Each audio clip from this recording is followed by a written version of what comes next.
Bismillahirrahmanirrahim. Assalamualaikum warahmatullahi wabarakatuh.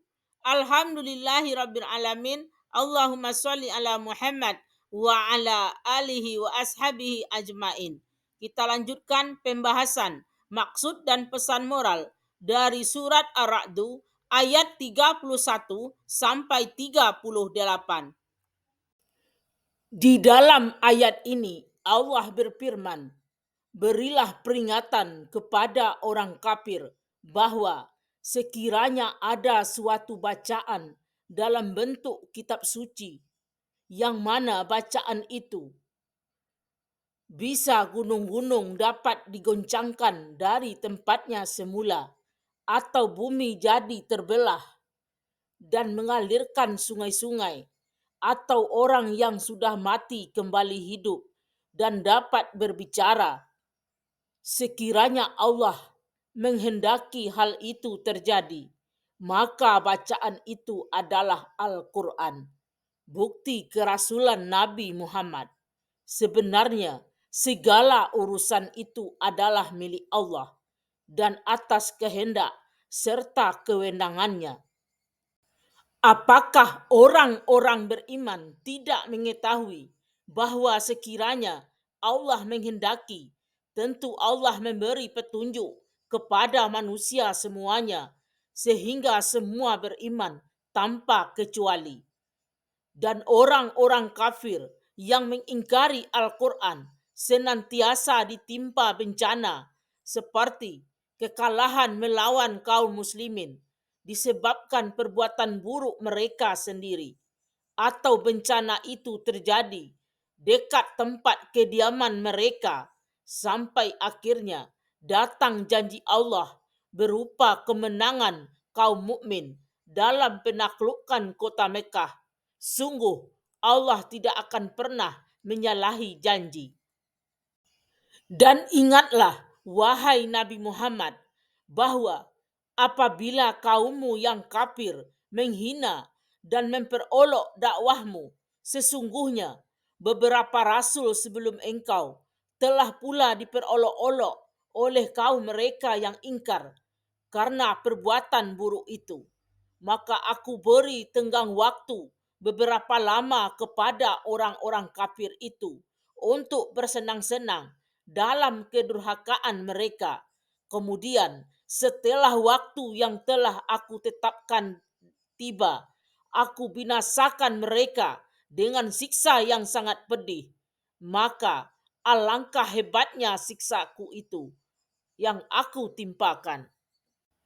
Allah berfirman, apakah Tuhan yang menjaga, mengawasi, dan mencatat melalui para malaikat setiap perbuatan dari setiap jiwa? Apakah sama dengan berhala-berhala yang disembah oleh orang-orang kafir, sehingga menjadikan sekutu-sekutu bagi Allah? Kamu yang membuat dan menyembah berhala itu. Katakanlah, wahai Nabi Muhammad, hai orang-orang kafir, sebutkanlah sifat-sifat berhala-berhala itu yang kamu sembah. Apakah kamu ingin memberitahukan kepada Allah apa yang tidak diketahui oleh Allah tentang bumi oleh berhala-berhala itu? Atau hanya sekedar perkataan pada lahir saja, tetapi tidak ada artinya sama sekali? Sebenarnya, bagi orang kafir, ejekan dan tipu daya mereka itu dijadikan terasa indah oleh setan, dan mereka dihalangi olehnya dari jalan yang benar. Barang siapa yang disesatkan oleh Allah akibat kekufurannya sendiri, maka tidak ada seorang pun yang dapat memberi petunjuk baginya menuju kebenaran.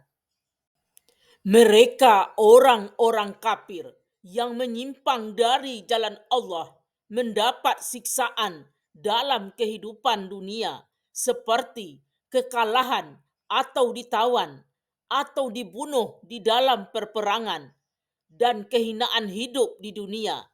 dan mereka juga mendapat azab di akhirat. Sungguh, azab di akhirat itu pasti lebih keras. Tidak ada seorang pun yang dapat melindungi dan menyelamatkan mereka dari azab Allah di dunia maupun di akhirat.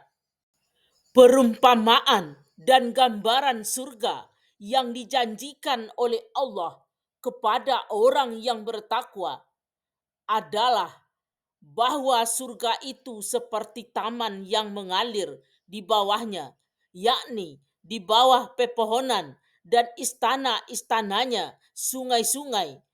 Pepohonan di sana senantiasa berbuah dengan aneka rasa yang lezat dan juga menciptakan suasana yang teduh.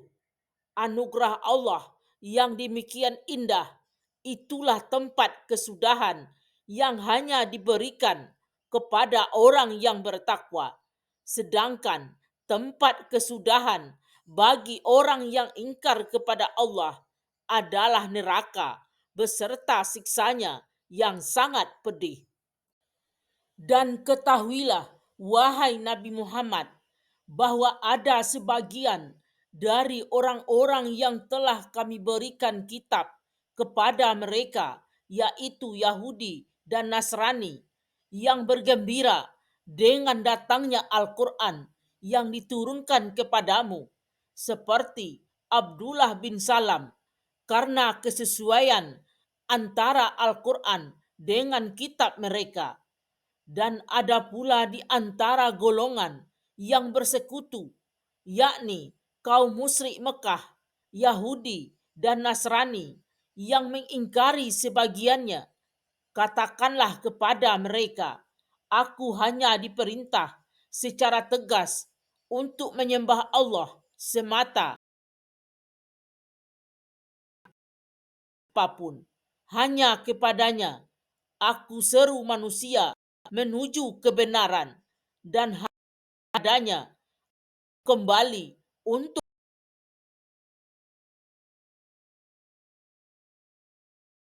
Dan sebagaimana telah kami turunkan kitab suci kepada kaum Yahudi dan Nasrani dengan bahasa masing-masing, demikian pula kami telah menurunkan Al-Quran kepadamu, wahai Nabi Muhammad, sebagai peraturan hukum yang kami turunkan dalam bahasa Arab.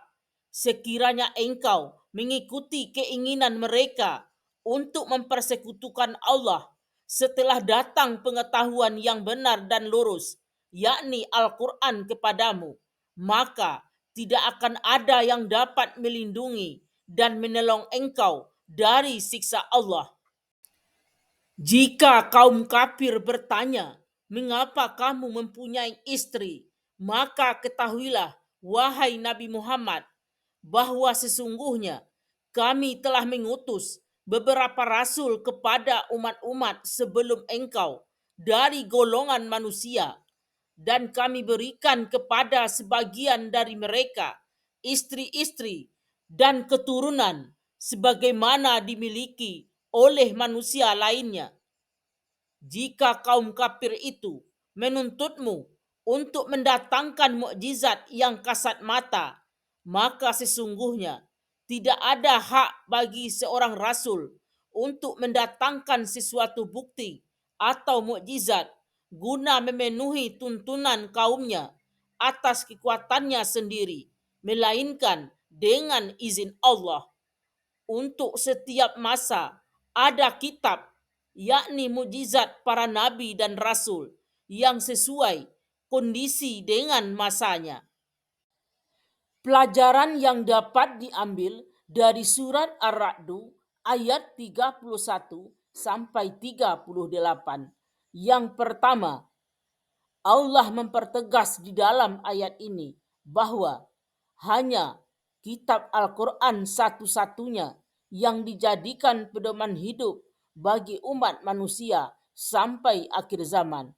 Yang kedua, orang-orang yang mempersekutukan Allah seperti menyembah berhala atau patung, kedudukannya sangat lemah di sisi Allah karena berhala tersebut tidak bisa melihat, mendengar, atau berpikir. Yang ketiga, orang-orang kafir yang menentang risalah Rasulullah dan engkar kepada Allah. Mereka akan diberi azab oleh Allah di dunia ini, seperti kekalahan mereka di dalam peperangan melawan orang-orang mukmin.